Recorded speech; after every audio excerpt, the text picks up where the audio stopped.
Anjir.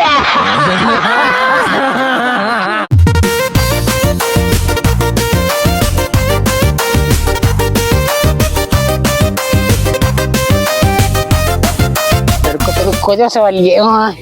Kalau mau bannya lihat. Sejak tahun 75 kecil rangai lah. Tak ada sampai kini nama Allah. Dia lah awak maulah.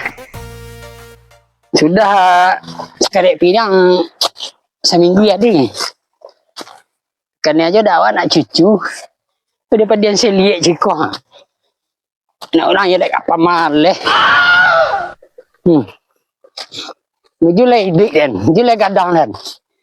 Aku dak siapa lah nak kamu buat tiko ha. Bagian seliek. Dia lewat mati lo lah. Anak sawah lah lihat yo. Dia lah dari mau gadang lah. Alah. Entah kalau dembo mesin taci gue. Tuh turun lihat. Piti yo kat sandek lo. Cintaci banyak ah. Ada apa saja? Kat tibu. Ada seratus jen. Malam 40 juta. Celita dah saya. Ciko dah taluk aku. Ia dah lagak turun ada ke. Nekannya mesin taci aku rasa dah lagak banyak kini. Kita ia rancet di depan salah.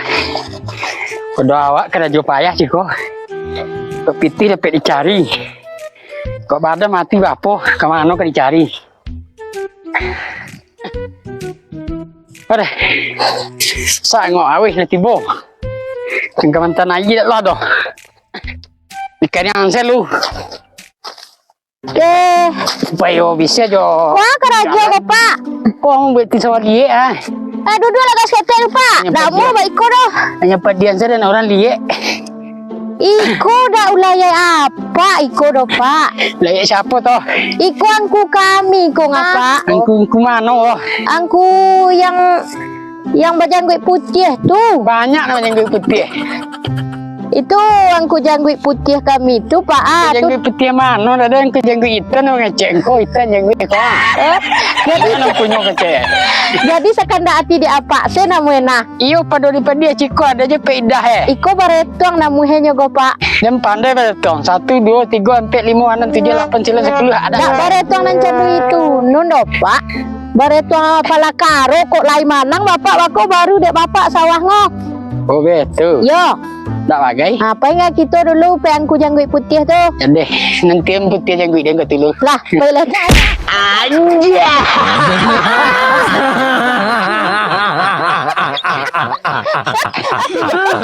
Kenapa kan?